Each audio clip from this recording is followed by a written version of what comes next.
Hello दोस्तों, कैसे हैं आप लोग। स्मार्ट यूट्यूब चैनल में आप सभी का स्वागत है। और मैंने मॉडर्न हिस्ट्री का एक वीडियो बनाया था, उसी क्रम में आज मैं आपको आगे का वीडियो पढ़ाऊंगा।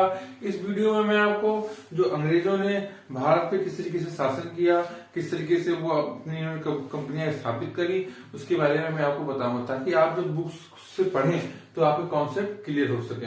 चलिए बिना देरी करे हुए शुरू करते हैं। उससे पहले मेरा आपसे आग्रह है कि आपने अभी तक मेरे चैनल को सब्सक्राइब नहीं किया है तो सब्सक्राइब कर लें और लाइक कर लें, और अगर ये वीडियो आपको अंत में अच्छा लगे तो अपने दोस्तों के साथ शेयर भी कर लें। चलिए शुरू करते हैं।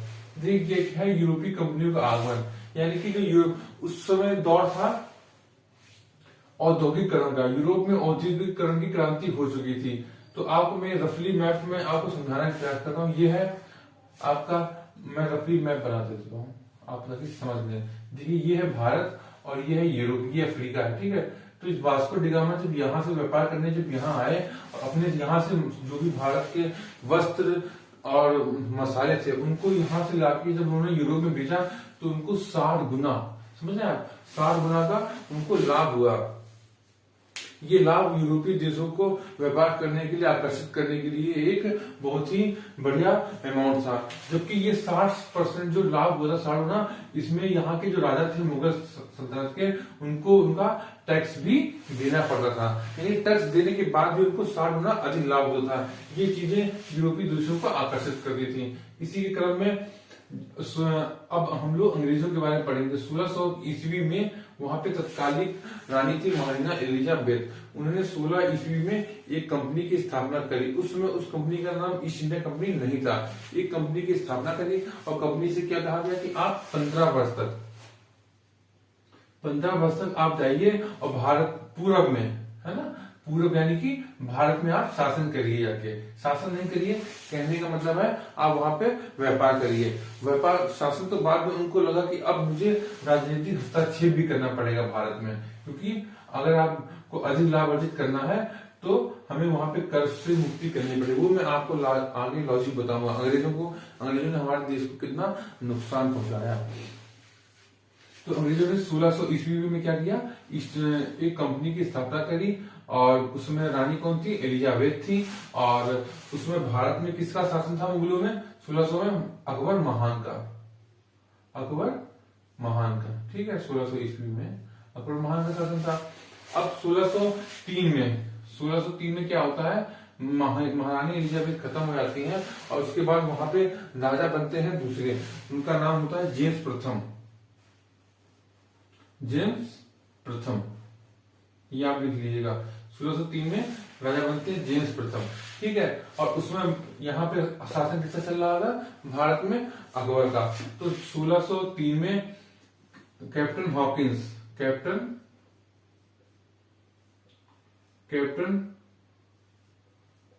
हॉकिंस को ये दूध बनाकर भेजते हैं कि आप मुगल के दरबार में जाइए और वहां से व्यापार के लिए कुछ रियायत लीजिए। तो अब जेम्स प्रथम ने भेजा था किसके लिए, अकबर में जाने के लिए। और मगर वहां पे जब ये पहुंचे थे तो वहां पे 1605 में अकबर का इंतकाल हो गया था, उनकी मृत्यु हो गई थी। अब वहां पे सत्ता किसकी आ गई थी, जहांगीर की। तो जहांगीर के शासन में पहुंचे थे।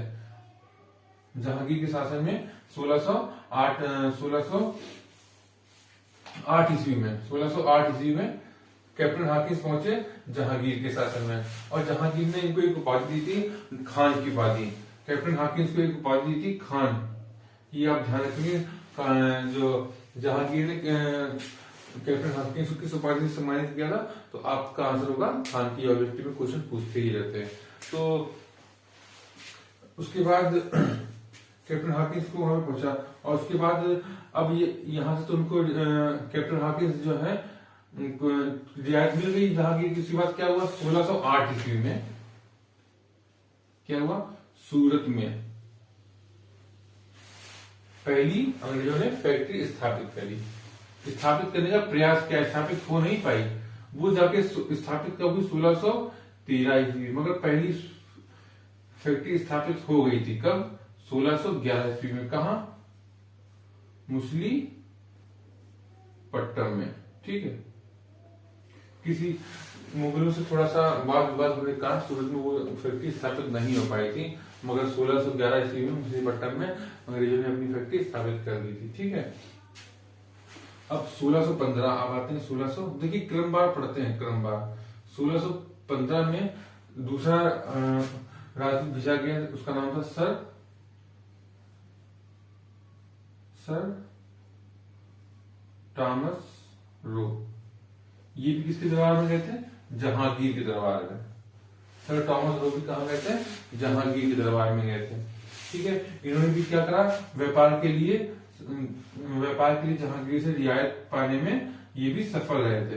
क्या रहे थे? सफल रहे थे। देखिए इस चीजों को आप जब समझेंगे नहीं, तब तक आप कितना भी रटेंगे आप भूल जाएंगे। तो हमको चीजों को रटना नहीं है। देखिए पढ़ाई का पहला कॉन्सेप्ट है, आपको समझना होगा, फिर आपको पढ़ना होगा। जब तक आप पढ़ेंगे नहीं, समझेंगे नहीं चीजों को, तब तक आप चीजों को भूल भी जाएंगे। तो आप ऐसा समझिए कि आपको चीजें बहुत देर तक दिमाग में बनी रहे। ठीक है, फिर अब दूसरी इसी कड़ी में चलते हैं 1632 में। 1632 में गोलकुंडा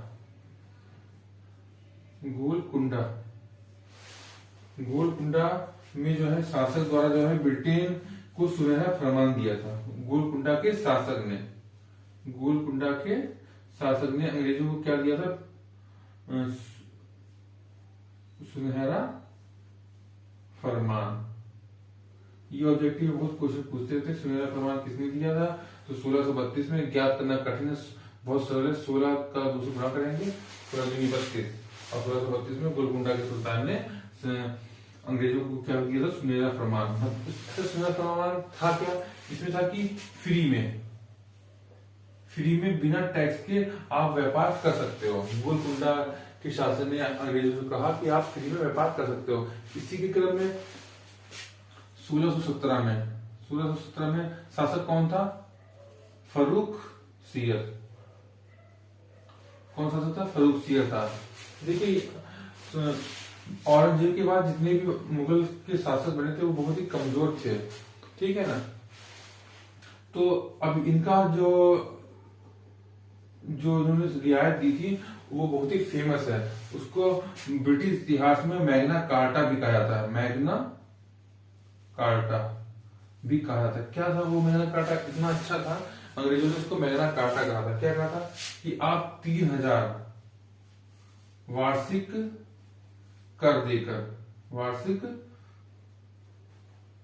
कर देकर आप जो है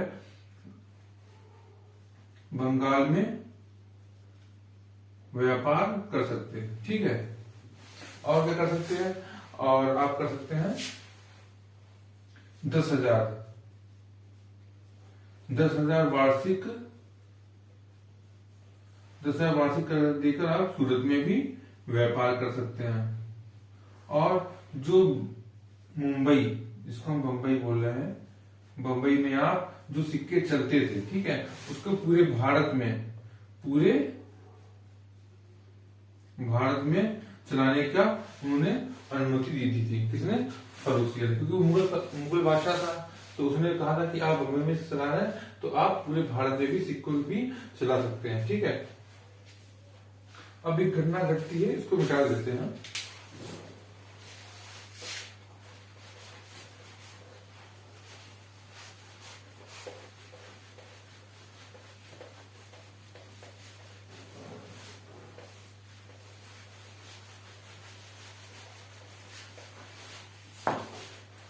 सोलह सौ इकसठ ईस्वी में इसमें क्या हुआ था? ब्रिटेन के राजकुमार थे। ब्रिटेन के राजकुमार का नाम था चार्ल्स द्वितीय। ब्रिटेन के राजकुमार कौन थे?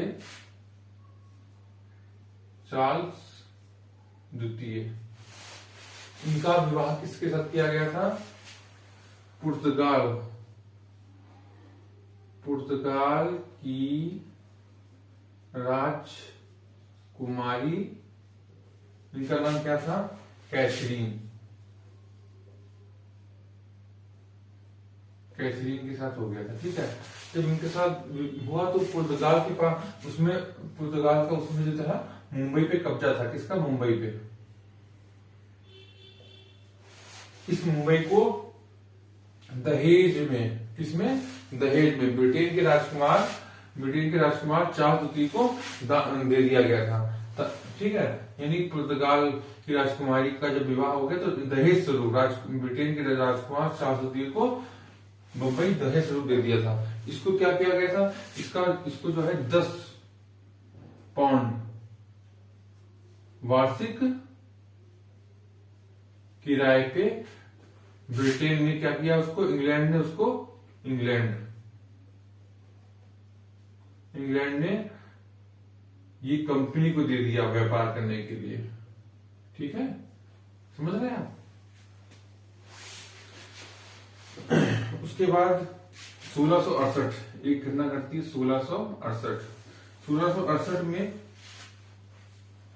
ये जो दिया था, ये 1668 की ही घटना है। ठीक है, ये घटना का है, ये 1661 में विवाह हो गया और 1668 में इसको दान दे दिया गया।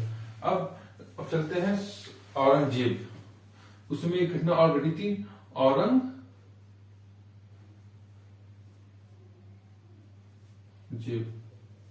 देखिए, उसमें सबसे मजबूत शासक कौन था, औरंगजेब था। वही एक शासक था जो अंग्रेजों को खदेड़ने में कामयाब रहता है। ये ऑब्जेक्टिव क्वेश्चन पूछते भी रहते हैं कि वहां पे हुगली, जहाँ पे है हुगली नदी के आसपास, वहां पे जो जहाज बेड़े थे वो मुगल सल्तनत के थे। वहां पे अंग्रेज जो है उनको परेशान कर रहे थे। वहां पे वो अपना सत्ता स्थापित करने का प्रयास कर रहे थे। इधर से तो वो अपना प्रयास कर रहे थे और वो हुगली नदी पे कब्जा करने का प्रयास कर रहे थे। तो औरंगजेब ने क्या कहते हैं, अंग्रेजों पे आक्रमण करने का निर्णय लिया। तो अंग्रेजों का उसमें प्रतिनिधित्व कौन कर रहे थे,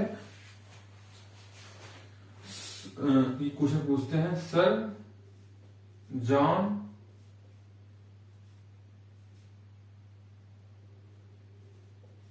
चाइल्ड। उसमें कौन थे, सर जॉन चाइल्ड को जो है औरंगजेब ने बुरी तरह परास्त कर दिया था और एक संधि के द्वारा अंग्रेजों को पुनः भारत में रुकने का मौका मिल गया था। समझ लीजिए, अगर उसमें संधि ना हुई होती और सर जॉन चाइल्ड को बुरी तरीके से अगर परास्त कर दिया होता तो अंग्रेज आज हम पे हुकूमत नहीं कर रहे होते। तो इस संधि के द्वारा अंग्रेजों को दोबारा जो है रुकने का मौका मिल जाता है। यानी कि एक कशमकश चलती ही रही और अंततः जो मैं आपको अगली वीडियो में आपको बताऊंगा किस युद्ध के बाद क्या कहते हैं, भारत पे जो है अंग्रेजों ने पूर्णतः अपनी सत्ता स्थापित कर ली थी। ठीक है, थोड़ा सा एक और देख लेते हैं। देखिए, ये 3 प्रेसिडेंसियां थी। एक तो ये है मद्रास प्रेसिडेंसी, थोड़ा सा एक चीज यहाँ पे क्लियर करने का प्रयास होगा। मद्रास प्रेसिडेंसी, ये हो गई आपकी कलकत्ता प्रेसिडेंसी और ये हो गई आपकी मुंबई प्रेसिडेंसी। ठीक है, इसमें जो कंपनियां स्थापित करी गई थी उनके नाम पूछते हैं, तो आप खाली इसको याद कर लीजिएगा। जो किले बनाए गए थे, मद्रास में किला बनाया गया था, कौन सा, फोर्ट सेंट जॉर्ज। और कलकत्ता में बनाया गया था फोर्ट विलियम। यह पहला प्रेसिडेंसी थी। यह पूछते तो आप लिख लीजिएगा, पहली प्रेसिडेंसी। और मुंबई में थी फोर्ट लुई। तो लगभग मैंने जो क्या कहते हैं अंग्रेजों से संबंधित जो उसमें यूरोपीय कंपनी का आक्रमण हुआ था, उससे मैंने लगभग सारे जो ऑब्जेक्टिव बनते हैं और कॉन्सेप्ट आपको क्लियर करने का प्रयास किया इस वीडियो के माध्यम से।